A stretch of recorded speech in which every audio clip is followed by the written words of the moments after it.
because I have some more slides I'd like to share with you, and these have to do with again about what other things that you can do while you're using the aqua chi. What are the other things that you can do to help clear yourself of toxicity? So the role of detox is primary. You know, I think that that's probably the key. The key to good health is keeping your body clean and giving it good nutrients. So prevention is the first one, and of course rebuilding from past toxicity is the other. We have been the group that we're speaking with today, mostly baby boomers in that area. We grew up in a time when we went from a world where everything was basically organic in the beginning into a whirlwind of chemical creation in the world. And I want to talk a little about that because I call it the guinea pig generation, because most of this was unregulated. So we're dealing with stresses to the body that no other generation has. And this creates some health challenges, obviously. So why is the two things to discuss here are why is detox critical, and what are the tools for cleansing? Now, we've already spoken about the aqua chi a bit, but what are the threats that we're dealing with? Okay, well, as I said, there's chemical pollution, food and cosmetic additives, hormone pollution, air pollution, and radiation. So what is your risk? And we're going to look at some of the statistics here in the U.S. Let's talk a little about the likelihood that you could get cancer. Well, the odds when you're 55, you have about a 5 or 6% probability that you could get cancer. But if you look at that top row there, as you go higher in age, well, your likelihood is going to increase dramatically. So by the time you're 75, you have almost a 23% chance of getting cancer. Now, in the 25 years between 1950 and 1974, the mortality rate from cancer was about 372 people in 100,000. Now, you'd think that in the last 25 or 30 years that we would have had breakthroughs with cancer or prevention. I mean, there's been so much we've discovered about our health, but unfortunately, the mortality rate is not going in the right direction. So it continues to increase, even though we've had great breakthroughs in health. So I think that should be a little bit of an alarm to people, who are trying to depend entirely upon the system to, for their health direction. I think that self-administered health is going to be a huge thing because it's just, you have to do it. There's just no two ways around it. So the studies that are being done, again, everything points to increased cancer risk. Interestingly enough, you would think, as I said, that the higher your age is, the greater your risk. But now we're seeing that younger people are having a higher proportion of risk than older people. So things are kind of being turned on their head as far as who's at risk. So here's a North Carolina study that oral tongue cancer increasing in young white females. Why is it only in young white females? So these are the kind of things that just are not being addressed, and we're not getting good answers for. So the bottom line of all this is that you've got to be looking after your health. So that I believe that the chemical pollution is the biggest area that is affecting all of these statistics. Okay. If you look at chemical use in the USA in 1940, there was virtually no use of chemicals. Now we have over 80,000 chemicals that are used. Now, if you feel like you're being taken care of and given the right advice by your government, I'm going to suggest that you might want to think twice, because look at that red line at the bottom of this slide. That shows how many of these chemicals were actually forced or were required to be tested. Well, take a guess. How many do you think were required to be tested before being used commercially? Well, 200 out of 80,000. What do you think? I'm getting a little concerned. That's when I see that statistic. So how many were banned that came to market? Only 5.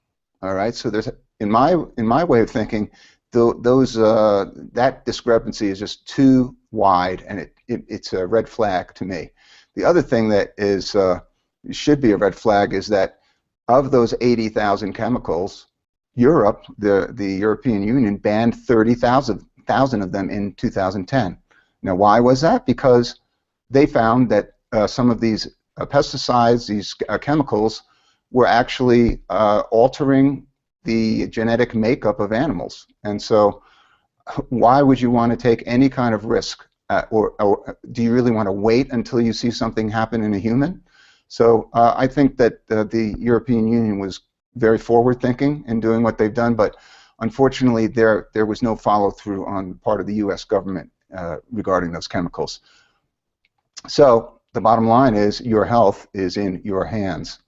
So remember that, and natural treatments, I believe, like including the Aqua-Chi and what you do at home, is going to be probably going to make the biggest difference. Okay, so the first key, detoxification, is the first key in a holistic plan, and there's 3 more keys: food and water, and that's one that Michaela mentioned. The water is critical.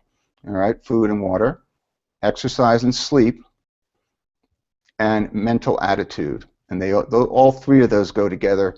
The neuroscience studies about your brain and how it impacts the whole body this is just in its infancy now, but I think that's pretty critical.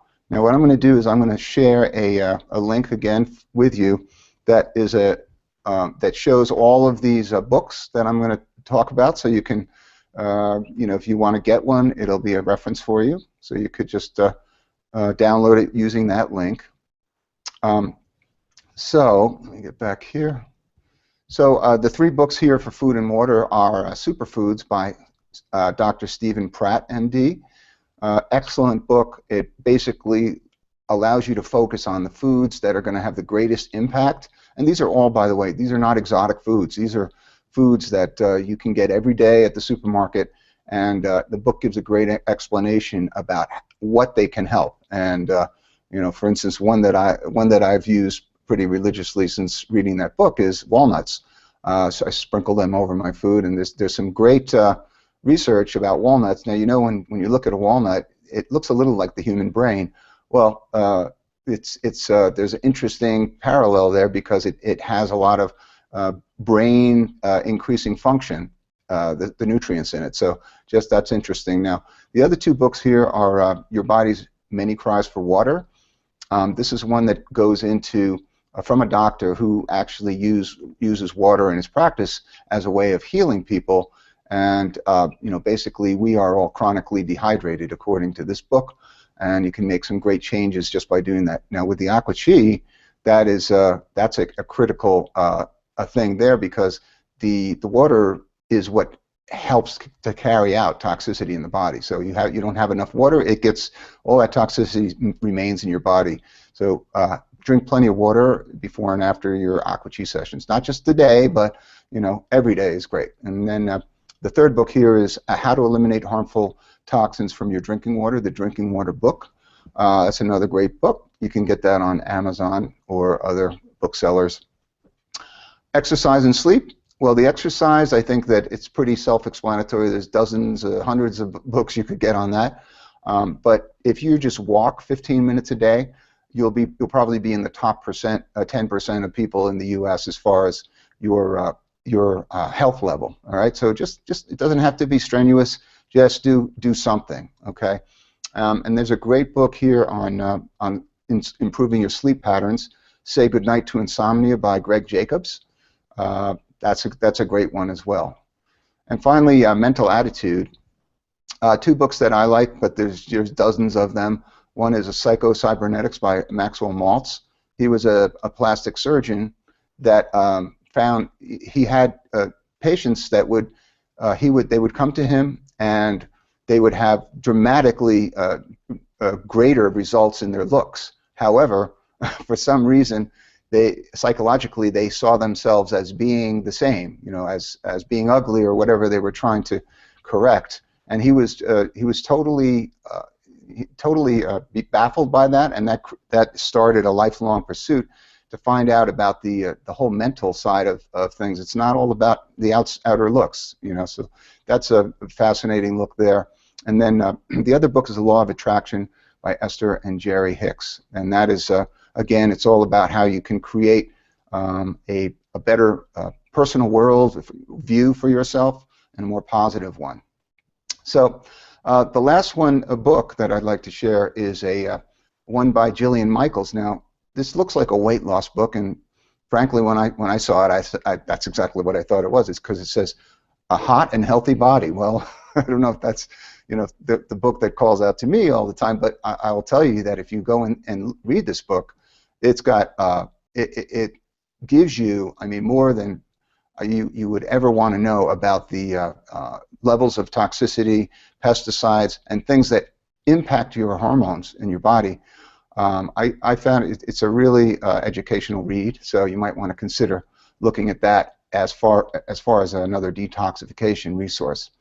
So the bottom line here is detox regularly, and that's using all the means. The water and aqua chi, I think, are the biggest ones there, but all of those ideas will fit in with that.